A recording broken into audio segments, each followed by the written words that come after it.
Selamat berjumpa kembali untuk rekan-rekan kalangan akademisi, baik itu dari kalangan dosen maupun dari kalangan mahasiswa, terutama yang bergelut dalam bidang-bidang ilmu ekonomi. Dan juga tidak ketinggalan bagi rekan-rekan guru maupun siswa, terutama para guru dan siswa yang mempelajari berbagai rumpun ilmu yang tergabung dalam rumpun ekonomi. Termasuk di dalamnya adalah tentang bagaimana sebuah pasar yang memang menjadi ciri khas dari berbagai kondisi perekonomian di negara kita. Dalam kaitan ini kita akan khusus membahas tentang pasar monopoli, di mana dalam pasar monopoli ini terdapat beberapa ciri yang bisa kita telaah satu per satu. Di antara ciri-ciri dari pasar monopoli tersebut itu adalah bahwa di dalam pasar monopoli tidak ada barang pengganti yang serupa, di mana barang-barang tersebut menjadi satu-satunya produk dan tidak bisa ditemukan di pasar-pasar yang lain selain yang diproduksi oleh satu perusahaan saja. Kemudian ciri yang kedua dari pasar monopoli itu adalah bahwa di dalam pasar monopoli itu industri yang dimonopoli itu hanya memiliki sedikit sekali pemain, bahkan acap kali hanya terdiri dari satu perusahaan saja, di mana dalam hal ini para pembeli atau konsumen tidak bisa berbuat apapun dalam menentukan syarat terjadinya jual beli di pasar monopoli, karena memang produk-produk yang tersedia di pasar monopoli tersebut biasanya adalah produk-produk yang bersifat cukup vital dalam mendukung kehidupan para konsumen. Kemudian ciri berikutnya dari pasar monopoli atau ciri yang ketiga yaitu bahwa di dalam pasar monopoli itu perusahaan yang memonopoli di bidang industri tersebut tidak memerlukan berbagai aktivitas promosi yang memang bertujuan untuk menggait konsumen untuk membeli produk-produknya. Biasanya perusahaan-perusahaan yang memonopoli satu pasar industri tertentu tetap menayangkan atau membuat iklan-iklan tertentu, namun dalam hal pasar monopoli ini iklan yang dibuat itu hanya untuk menjaga hubungan baik dengan masyarakat, tidak bertujuan untuk menggait pembeli. Karena apapun yang terjadi, konsumen akan tetap membeli produk-produk dari perusahaan yang memonopoli satu industri tertentu. Hal ini disebabkan karena para konsumen memang sangat membutuhkan produk yang ditawarkan oleh perusahaan yang memonopoli industri tersebut.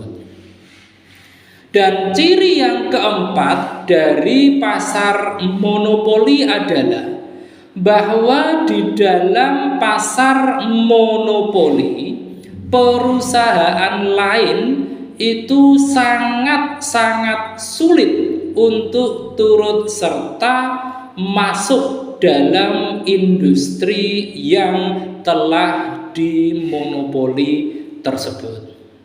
Nah, dalam hal ini perusahaan lain tidak bisa ikut dalam industri tersebut karena berbagai faktor. Itu tadi berkaitan dengan berbagai ciri dari pasar monopoli. Setelah kita memahami berbagai ciri seperti yang telah kita jelaskan di awal tadi, kita ada baiknya juga mengenal tentang jenis-jenis dari pasar monopoli. Ada beberapa jenis pasar monopoli. Yang pertama adalah pasar monopoli alamiah, di mana pasar monopoli alamiah ini terbentuk disebabkan karena cakupan pasar yang ada sangatlah kecil, sehingga hanya bisa mengakomodasi untuk satu jenis penjual saja. Itu adalah monopoli alamiah. Ini bisa terjadi. Ada beberapa faktor yang menyebabkan monopoli alamiah bisa muncul.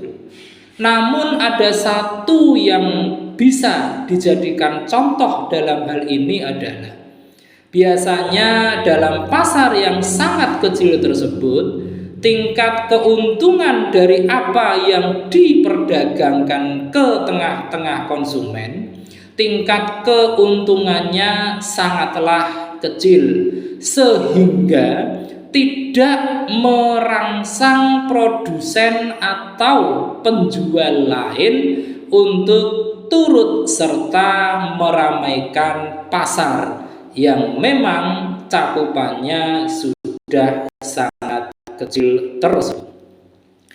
Kemudian jenis monopoli yang kedua yaitu monopoli legal dengan berdasarkan pada hukum, di mana dalam hal monopoli legal berdasarkan hukum ini komoditas-komoditas telah diatur oleh pemerintah, di mana hanya boleh dipasarkan oleh satu penjual saja atau satu perusahaan saja.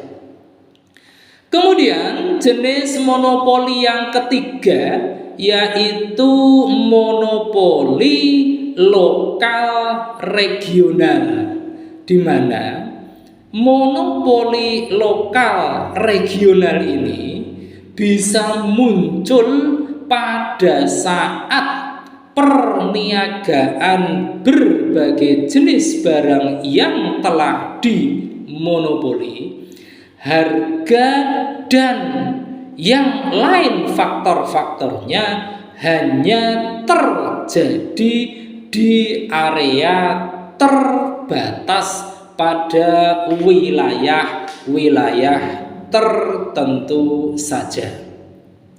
Ini adalah jenis-jenis dari pasar monopoli.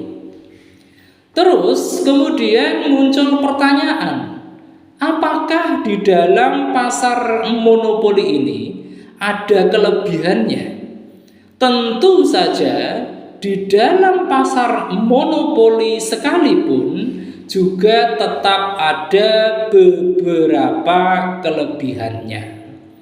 Di antara berbagai kelebihan dari pasar monopoli tersebut adalah yang pertama, bahwa di dalam pasar monopoli perusahaan pemonopoli harus terus menumbuhkan program-program, proses-proses produksi menuju tingkat efisiensi yang tinggi agar dapat mencapai sebuah posisi di mana dia tetap akan menjadi satu-satunya pemasok mata dagangan tertentu ke tangan konsumen.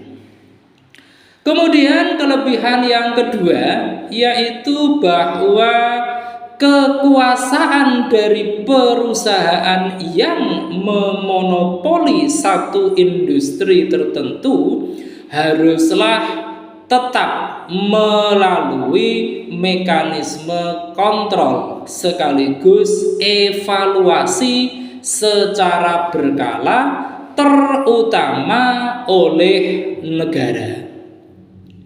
Kemudian kebaikan atau kelebihan pasar monopoli yang ketiga yaitu bahwa perusahaan yang memonopoli suatu komoditas tertentu haruslah terus berusaha untuk melakukan pengembangan berbagai produk yang dihasilkan, tentu melalui berbagai aktivitas riset maupun pengembangan yang terutama ditujukan untuk menekan biaya produksi sehingga akan mendapatkan tingkat laba yang maksimal. Kemudian kelebihan dari pasar monopoli yang keempat yaitu bahwa di dalam pasar monopoli bisa menghasilkan berbagai inovasi baru yang dilindungi oleh undang-undang, terutama yang berkaitan dengan hak cipta maupun hak paten. Itu tadi berkaitan dengan berbagai kelebihan dari pasar monopoli. Pertanyaan selanjutnya adalah, apakah setelah ada kelebihan dari pasar monopoli juga ada efek negatifnya, atau istilahnya adalah ada kekurangan dari terciptanya sebuah pasar monopoli? Jawaban dari pertanyaan tersebut adalah jika ada kelebihannya, maka secara otomatis pun ada pula kelemahannya. Nah, beberapa kelemahan dari pasar monopoli, yang pertama adalah bahwa dengan monopoli maka memonopoli akan merupakan suatu aktivitas yang menunjukkan kekuasaan dalam menyediakan atau menentukan jumlah-jumlah yang harus disediakan ke pasar untuk pasar-pasar yang dimonopolinya.